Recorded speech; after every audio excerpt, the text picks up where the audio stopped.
Acme फिनट्रेड, ये सवाल है सागर जी का बनारस से, वाराणसी। स्लो यूजर नेम इन्हीं का है। ओके, अब शायद अगली बार इनका नाम ध्यान रह जाए कि ये सागर हैं वाराणसी से। ओके, तो एक्मे फिनट्रेड 8 से 12 महीने के हिसाब से इसको देखना चाहते हैं। रियलिस्टिकली डबल, ये आपने पैराडॉक्स इस्तेमाल कर लिया है।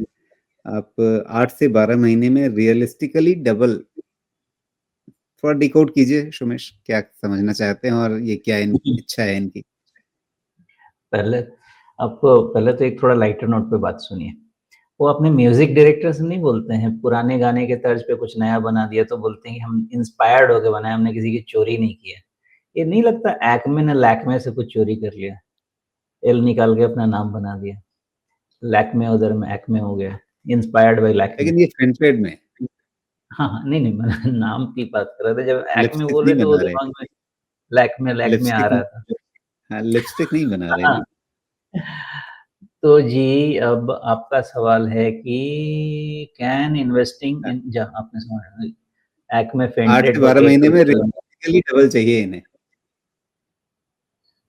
भाई साहब इतना तो फिर उसके लिए तो सीधा दे गोवा जाना पड़ेगा कसिनो में, उधर ही कुछ हो सकता है उधर। ये नहीं समझता कि देखिए ये लॉजिकल नहीं है क्वेश्चन और इसका आंसर भी नहीं है, हो जाए तो हो जाए लेकिन मुझे हाँ नहीं लेकिन लगता कि थोड़ा एक बार कंपनी को देख लेते हैं, बहुत छोटी कंपनी है, 450 करोड़ रुपए का मार्केट कैप आज की तारीख में इसका है। और इसमें इनके आंकड़े कैसे नजर आ रहे हैं?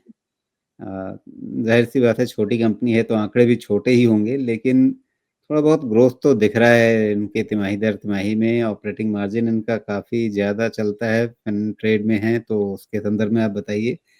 मुनाफे भी इनके बढ़ते हुए दिख रहे हैं। ओवरऑल ग्रोथ रेट कैसी रही होगी इनकी, तो अ, अगर आप देखें तो पिछले 3 साल का इनका जो ट्रैक रिकॉर्ड है वो काफ़ी तेज बढ़त का है, लेकिन इतनी छोटी सी कंपनी इतनी छोटी हो गई थोड़ी और बढ़ करके। तो कितना भरोसा आप कर पाएंगे जो आंकड़े आपके सामने हैं और जो आपको बिजनेस दिख रहा है उस मॉडल पे? वही आपने जो लास्ट बोला ना वो ज़रूरी है समझना, क्योंकि लेंडिंग का बिज़नेस तो ठीक है। अब लेंडिंग में ये करते हैं व्हीकल फाइनेंस, जो कि मेनली दिख रहा है, बिज़नेस फाइनेंस तो एसएमई वगैरह ठीक है। दोनों में अब व्हीकल फाइनेंस में इनको ये देखना है कि अ, ये क्या बोलते हैं न्यू व्हीकल फाइनेंस ज़्यादा करते हैं या वो क्या बोलते हैं उसको रीसेल वाले व्हीकल फाइनेंस ज़्यादा करते हैं। क्योंकि अगर रीसेल वाला व्हीकल फाइनेंस करते हैं तो फिर ये बहुत हाई रिस्क प्रोजेक्ट हो गया। वो एक अलग ही आर्ट है रीसेल वाला व्हीकल फाइनेंस करना। एक तो उसमें ठीक है मार्जिन बहुत ज़्यादा होता है, रिस्क उतना ही ज़्यादा होता है। और फिर आप एसएमई बिज़नेस लोन्स देते हैं, तो इसमें भी रिस्क ज़्यादा होता है। इसका मतलब ये है कि इनका जो भी फंडिंग का बिज़नेस है, ये हाई रिस्क एरिया में है। इतना तो शायद मैं समझ सकता हूँ, जो मुझे डेटा दिख रहा है उसमें, मतलब जो लिखा हुआ दिख रहा है। अब इसके अलावा अगर देखा जाए, एनपीएस वगैरह का डेटा तो शायद ना मिले यहाँ पे, तो फिर कैसे देखा जाए? मुझे इसका एनपीएस का डेटा अगर रहे सामने तो कुछ ज़्यादा कुछ उसमें से निकाला जा सकता है। बाकी अगर जो रेशियोज़ हैं, वो रेशियोज़ उतने बुरे तो नहीं दिख रहे हैं मुझे। रेशियोज़ ठीक-ठाक ही हैं। अ, मतलब वैल्यूएशन के हिसाब से देखा जाए तो कोई ख़ास दिक्कत एज़ सच है नहीं। बट मुझे लगता है कि लेंडिंग बिज़नेस में छोटे कंपनीज़ के पास जितना ही स्कोप होता है, उतना ही रिस्क होता है।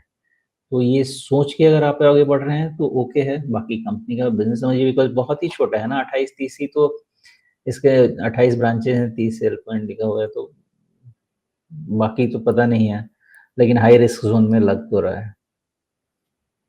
दूसरी चीज़ अगर आप आगे बढ़ के देखेंगे ना, तो मैक्सिमम प्रमोटर के हाथ से तो निकल के पब्लिक के हाथ में ही पड़ा हुआ है और रिटेल पब्लिक के पास ज़्यादा है बिकॉज़ 1% से ज़्यादा वाले बहुत कम हैं। इंस्टीट्यूशंस की होल्डिंग जो है वो धीरे-धीरे कम ही हो रही है। तो पता नहीं क्या रीज़न आपको इसमें दिखता है डबल होने का? कौन खरीदेगा इसको? थोड़ा क्वेश्चनेबल तो लगता है। और मुझे तो ये नहीं समझ में आ रहा है कि एफआईआई का स्टेक जो 0.75% दिख रहा है, ये कौन से एफआईआई हो सकते हैं जो पौने 400 करोड़ रुपए मार्केट कैप वाली कंपनी को खोज करके उसमें पैसा लगाएँगे और कितना पैसा लगा देंगे। देखिए इसके सारे आंकड़े जो भी सामने हैं, आपको इसे वेरीफ़ाई करना पड़ेगा और आपको इसमें बहुत ज़्यादा डीप डाइव रिसर्च करने की ज़रूरत पड़ेगी। अगर आपको लगता है कि आपके लिए कोई मल्टीबैगर बनने वाला है, तो आप इसमें ज़रूर अपनी ओर से ज़्यादा रिसर्च कीजिए। लेकिन on the face of it जो आंकड़े सामने दिख रहे हैं, उनमें बहुत कुछ आपको आश्वस्त करने वाली चीज़ें शायद कम दिखेंगी, एकदम से रेड फ्लैग भी सामने नहीं दिख रहा है, जो शोमेश कह रहे हैं कि हाँ, ठीक है, बाकी पैरामीटर्स ओवरऑल ठीक हैं, लेकिन काफ़ी छोटा साइज़ है, रिस्क बहुत ज़्यादा रहेगा, इस बात को आप ध्यान रखिए और जो भी आंकड़े यहाँ पे आपको मिलेंगे, उन पे आपको थोड़ा-सा ज़्यादा गहराई से जाकर के देखने की ज़रूरत होगी। आप बिना प्रॉपर रिसर्च किए हुए इसमें निवेश करेंगे, तो हो सकता है मामला उल्टा पड़ जाए।